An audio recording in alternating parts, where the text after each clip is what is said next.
ദേശീയപാത 66-ൽ ചാവക്കാട് തെക്കേ ബൈപ്പാസ് മുതൽ തങ്ങൾപ്പടി വരെ തകർന്നു കിടക്കുന്ന 1 കിലോമീറ്റർ ദേശീയപാത ബൈപ്പാസ് നവീകരിക്കാൻ നാഷണൽ ഹൈവേ അതോറിറ്റി 1.63 കോടി രൂപ അനുവദിച്ചു. സംസ്ഥാന പൊതുമരാമത്ത് നാഷണൽ ഹൈവേ വിഭാഗം റോഡ് നവീകരണം നടത്തും. ദേശീയപാത 66-ൽ ബൈപ്പാസായി മാറുന്ന ചാവക്കാട് ചേറ്റുവ റോഡിൽ നവീകരിക്കാത്ത ചാവക്കാട് മുതൽ തങ്ങൾപ്പടി വരെ വരുന്ന 1 കിലോമീറ്റർ റോഡ് നവീകരിക്കുന്നതിനാണ് നാഷണൽ ഹൈവേ അതോറിറ്റി 1.63 കോടി രൂപ അനുവദിച്ചത്. ഈ ഭാഗം നവീകരിക്കുന്നതിന് ഫണ്ട് വകയിരുത്താത്ത സാഹചര്യത്തിൽ MLA NK അക്ബർ ഈ വിഷയം നാഷണൽ ഹൈവേ അതോറിറ്റിയെയും സംസ്ഥാന സർക്കാരിനെയും നിരവധി തവണ അറിയിച്ചിരുന്നു.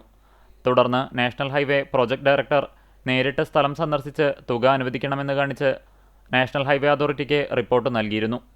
ഫണ്ട് ലഭിക്കുന്നതിന് കാലതാമസം വന്ന സാഹചര്യത്തിൽ വെള്ളക്കെട്ട് ഒഴിവാക്കുന്നതിന് സംസ്ഥാന പൊതുമരാമത്ത് വകുപ്പ് 85 ലക്ഷം രൂപ ഉപയോഗിച്ച് കാന നിർമ്മിച്ചു.